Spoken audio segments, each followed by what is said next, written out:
Predicting the biggest fantasy matchups that never happened, starting off with Kamaru Usman versus Khamzat Chimaev at 170 in 2023. Let's say Usman beats Leon in the rematch and Khamzat doesn't miss weight against Nate Diaz. I think Kamaru Usman would have won this fight if it was at 170 in 2023 with a full camp. Khamzat wasn't in his prime yet. I don't think he was as good at 170 as he is at 185. And the short notice fight is what really makes me pick Kamaru Usman. Usman had a competitive fight on 10 days notice against Khamzat Chimaev, and even though he lost the first round, got dominated, the last two rounds were pretty close. Now some may say he wasn't in his prime against Leon Edwards in the third fight, that was the fight where there was a noticeable drop off, but honestly I don't think it really had to do with his age. I just think that he was scared of getting knocked out again, which is what made him so timid in the third fight. I think if this fight happened, Khamzat would again get a 10-8. He probably would dominate, but I don't think he would be able to submit Kamaru Usman, and if he's not able to submit him, I see him taking off the second round. I see the third round being super close, just like the first fight,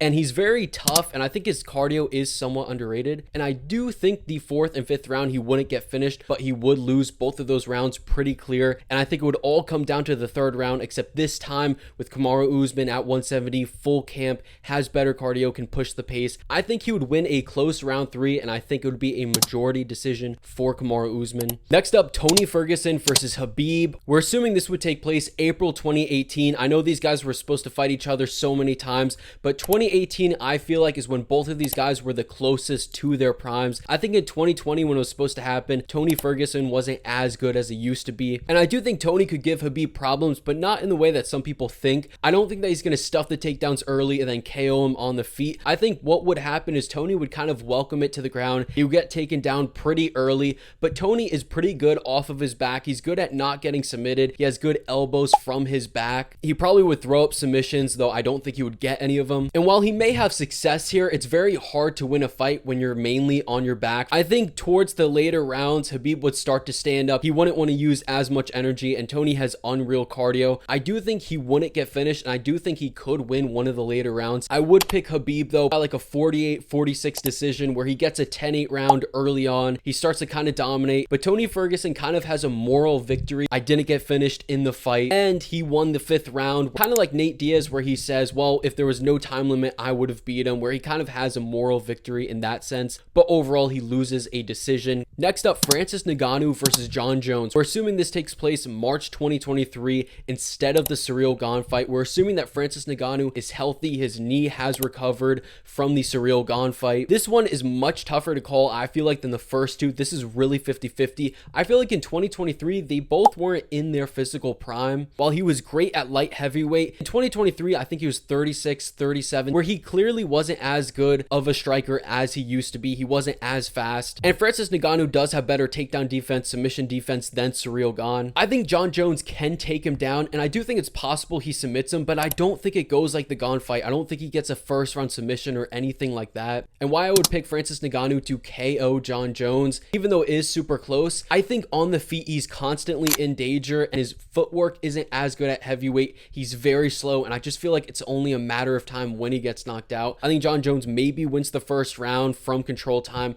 but sometime in the second round, maybe the third round, Francis finds the shot and puts Jon Jones out cold. Next up, Islam Makhachev versus Khabib. Now this one obviously would never take place. Both guys are friends. They're not going to fight each other. They fought at different time periods, but if they ever fought each other, how would it go? For starters, I think people take too much into Islam's comments saying Khabib ragdolls him, Khabib beats everyone, this and that. He's obviously going to hype up Khabib. That doesn't guarantee that Khabib would beat Islam Makhachev. I think early on, I don't think Khabib would take him down or ragdoll him or submit him or anything like that. I think it's a striking matchup for the most part, and I do trust Islam Makhachev to win those exchanges, though I don't think he's going to knock him out because he's not the most powerful, and Khabib has a really good chin. I think as the fight goes on, Islam starts to slow down a little bit. Maybe Khabib gets the takedowns later on. Maybe he's able to pressure forward and win the later rounds, even if it is kind of messy on the feet. I think it all comes down to the third round. Similar to Umar versus Merab, does Umar have enough cardio to win the first 3 rounds? Because I don't see a finish. Both guys have pretty good chins. I don't see a knockout.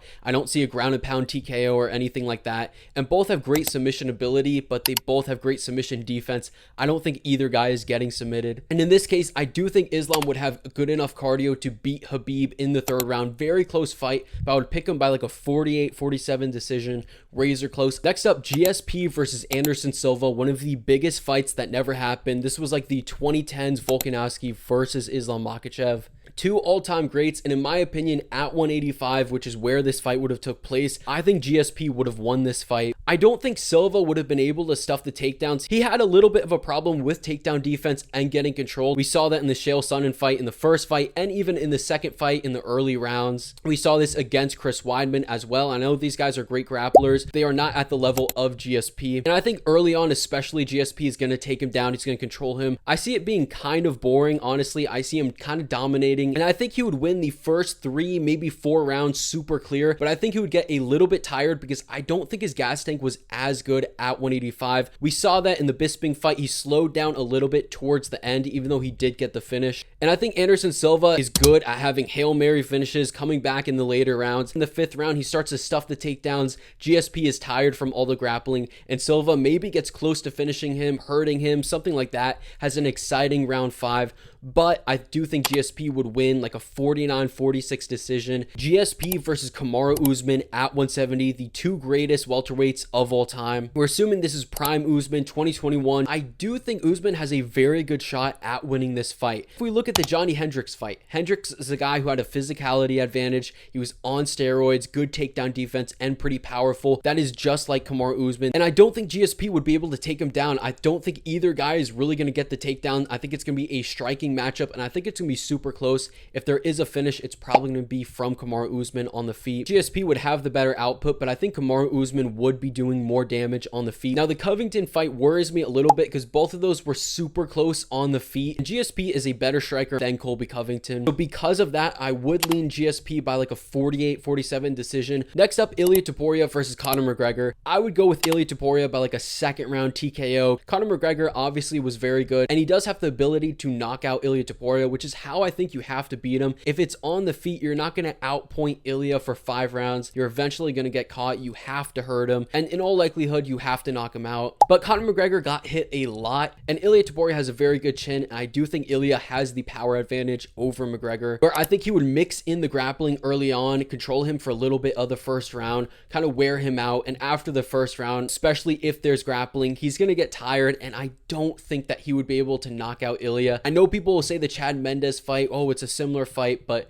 Mendes, that was short notice. His gas tank wasn't the same as Ilia Topuria, and McGregor got hit a lot even in his prime. I do think Ilia Topuria would knock him out. And lastly, we have Pantoja versus Demetrius Johnson. He obviously is the greatest flyweight of all time, one of the greatest fighters of all time. But if we look at it, Pantoja does have a really good shot at winning this fight. I know a lot of people talk about the greatest fighters of all time, GSP, Anderson Silva, Demetrius Johnson, John Jones. These guys are still beatable though. They are capable of losing fights. We saw that in the Cejudo rematch where he lost. I do think he should have won that fight, but the judges did give it to Henry Cejudo based on control time. And Pantoja absolutely could have the same exact game plan and defeat DJ even in his prime. Early on, he is going to take him down. He's so good at getting the takedown in the first round. I do think he's going to be able to control him. My big worry for Pantoja is I don't think it's going to be a finish, and it's going to be a close decision because Pantoja does get tired and he takes rounds off. He usually takes like round 4 off. We saw that against Steve Versag, and Demetrius Johnson is going to take that round. He's going to be landing damaging strikes. Both guys have great submission defense. I don't think either guy is getting submitted. Pantoja has a granite chin, and I think Demetrius Johnson isn't getting knocked out. DJ's way to win this fight obviously is to stuff the takedowns, especially later on, but he's going to win based on the later rounds, taking advantage of when Pantoja slows down and just using his speed to outpoint him, outkick him. And I do think he would be able to, although again, I think it's going to be like a 48-47 decision, kind of similar to GSP versus Usman, where I feel like people are too high on Demetrius Johnson, GSP, not like on the all-time list, but on how dominant they would be in the current MMA landscape. And it's just like Henry Cejudo, he was able to beat Demetrius Johnson, and it's like how much better was Henry in his prime than the prime Pantoja that we're seeing right now. He's getting better in every single fight. So I see a split decision going either way, and I would lean Demetrius Johnson because I would trust him enough because I think Henry Cejudo is faster than Pantoja and also has a granite chin. And I think Demetrius Johnson did beat Henry Cejudo. I just think that the judges got it wrong. So I would lean him by like a split decision, 48-47. Yeah, let me know what you disagree with all these. Let me know who you think would win these matchups.